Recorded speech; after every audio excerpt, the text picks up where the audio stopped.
સુરતના ઓલપાડમાં આવેલી science civil hospital ફરી એકવાર વિવાદોના વંટોળમાં ફસાય છે।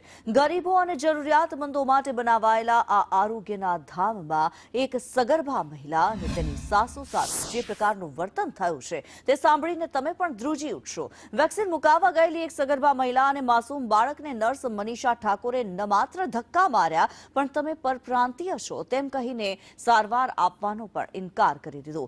એટલું જ નહીં, આ અન્યાયનો વિડીયો ઉતારવાનો પ્રયાસ કરતા નર્સે મહિલાનો મોબાઈલ પણ ઝૂંટવી લીધો। હવે આ પીડિત પરિવારે ન્યાય માટે રાજ્યના ગૃહમંત્રી અને આરોગ્ય મંત્રી ઋષિકેશ પટેલને લેખિતમાં રજૂઆત કરી છે। ત્યારે સુરતથી જે ઘટના સામે આવી રહી છે, એક સગર્ભા મહિલા અને તેની સાસુ સાથે જે વર્તન કરવામાં આવ્યું છે, એક નર્સ દ્વારા અણછાજતું વર્તન કરવામાં આવ્યું। પીડિત પરિવારે મંત્રીઓ પાસે સુરક્ષા માંગી છે। સગર્ભા મહિલાને ધક્કા મારવામાં આવ્યા। સાણ જે હોસ્પિટલ છે, સાણ CHC, જ્યાં નર્સની દાદાગીરી સામે આવી। નર્સ દ્વારા કહેવામાં આવ્યું કે તમે બહારના છો, તમે પરપ્રાંતીય છો, જેથી તમને સારવાર નહીં મળે, તમને દવા નહીં મળે। વિડીયો ઉતારવાની કોશિશ કરી તો મોબાઈલ પણ ઝૂંટવી લીધો અને સગર્ભા મહિલાને બાળક સાથે જે સગર્ભા મહિલા હતી તેને ધક્કા માર્યા હોવાનું સામે આવ્યું છે। આ મહિલા દ્વારા ગૃહમંત્રીને રજૂઆત કરવામાં આવી છે। આ સાથે જ આરોગ્ય મંત્રીને પણ રજૂઆત કરવામાં આવી છે।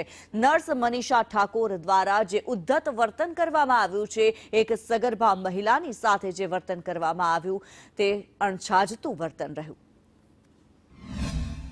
મારું મોબાઈલ તો જેમ કે અમારી સાથે ધક્કા મુક્કી થયો હતો હે ને, અને રૂડ બિહેવિયર જેવો મતલબ કે અશબ્દ યુઝ કરવામાં આવ્યો હતો। તો અમે કીધું તો કેમ એવું બોલો છો? તો પછી મમ્મીને કીધું, એ લોકો બોલવા લાગ્યા ઓકાત જોઈને અમે વાત કરશું હે ને।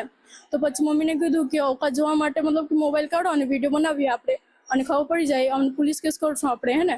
તો પછી જા પોલીસને બોલાવ, જો કરવાનું હોય કરી લે તું જા એમ કીધું। તો પછી મને મારવા લાગ્યા ને મારી મમ્મીને વિડીયો બનાવતા હતા। મારી મમ્મી પાસે છોકરી હતી હે ને, તો મારી મમ્મીને મતલબ કે ધક્કો મારીને નીચે પાડી દીધો અને મોબાઈલ લઈ દીધું હે। મારા બેન વેક્સિન લેવા માટે આવ્યા હતા, ત્યારે આ વેક્સિન લેવા પછી 2 નંબરમાં મનીષાબેન પાસે ગઈ, પછી એના સાથે બોલાચાલી થઈ।